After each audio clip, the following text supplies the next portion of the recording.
Welcome to Shashi TV. నేను మీ Pawan. So అంటే Badri versus Nanda చూస్తున్నారు కదా.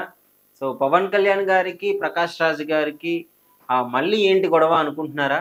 గతంలో తిరుపతి లడ్డు విషయంలో స్టార్ట్ అయిన గొడవ ఇప్పటి వరకు చల్లారలేదు. పొలిటికల్‌గా ప్రకాష్ రాజ్ గారు, పవన్ కళ్యాణ్ గారు ఏం మాట్లాడినా వాటికి కౌంటర్‌గా ట్వీట్ చేస్తూనే ఉన్నారు. అంటే గతంలో మా ఎన్నికలప్పుడు నాగబాబు గారైతే ప్రకాష్ రాజ్ గారికి ఆల్మోస్ట్ ఒక బ్యాక్ బోన్‌గా నిలబడి చాలా సపోర్ట్ చేశారు. బట్ ఇప్పుడు ఇప్పుడు ఏమవుతుందంటే పవన్ కళ్యాణ్ గారికి సో యాంటీగా మారిన తర్వాత మన నాగబాబు గారు కూడా ఏం రెస్పాన్స్ అయితే లేదు. బట్ అసలు వీళ్ళ మధ్య గొడవ ఏంటి అంటే తమిళనాడులో హిందీ మాట్లాడొద్దు అని చెప్పేసి తమిళనాడీయులు, సెంట్రల్ నుంచేమో హిందీ డెఫినెట్‌గా పెట్టాలి. త్రిభాష విధానం ఉండాలి అని చెప్పేసి సెంట్రల్ నుంచి ఉంటే, సో దాని మీద తమిళనాడులో ఈ వార్ నడుస్తూనే ఉంది. సో తమిళనాడులో ఏం చేస్తున్నారంటే ద్విభాషా విధానం పెట్టారు. సో తమిళ్ ఒకటి, తమిళనాడులో తమిళ్ ఉంటుంది డెఫినెట్‌లీ. సో సెకండ్ లాంగ్వేజ్ ఏముంది అంటే ఇంగ్లీష్ ఉంది. కొన్ని కొన్ని చోట్ల జర్మన్ గూడా ఉంది. సో ఇది కాదు, హిందీని గూడా యాడ్ చేయాలని జెప్పేసి సెంటర్ నుంచి సో ఒత్తిడైతే తీసుకురావడం జరిగింది.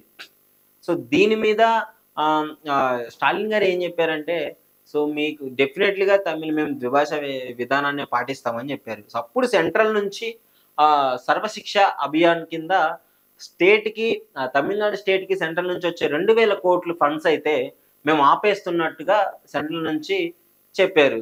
సో 2,000 కోట్లు కాదు, 10,000 కోట్లైనా ఆపేసుకోండి. సో మాకు అనవసరం.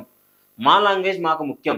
ఒకవేళ మేము హిందీని ద్విభాష విధానంగా పెడితే మా రాష్ట్రం, మా తమిళనాడు రాష్ట్రం మళ్ళీ 200 ఏండ్లు వెనక్కి వెళ్ళిపోతుందని చెప్పేసి వాళ్ళు మాట్లాడడం జరిగింది.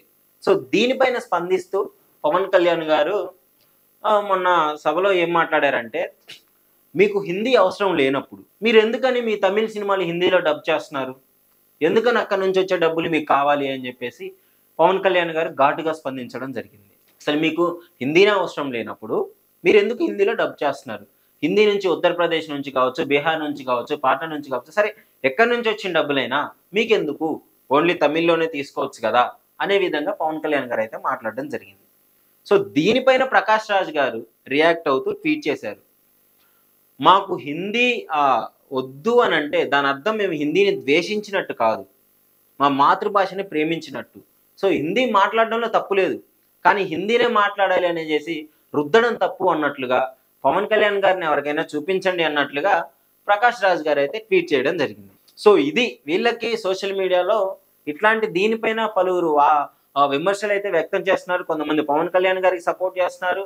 కొంతమంది ప్రకాష్ రాజ్ గారికి సపోర్ట్ చేస్తున్నారు. సో అసలు మీ అభిప్రాయం ఏంటి?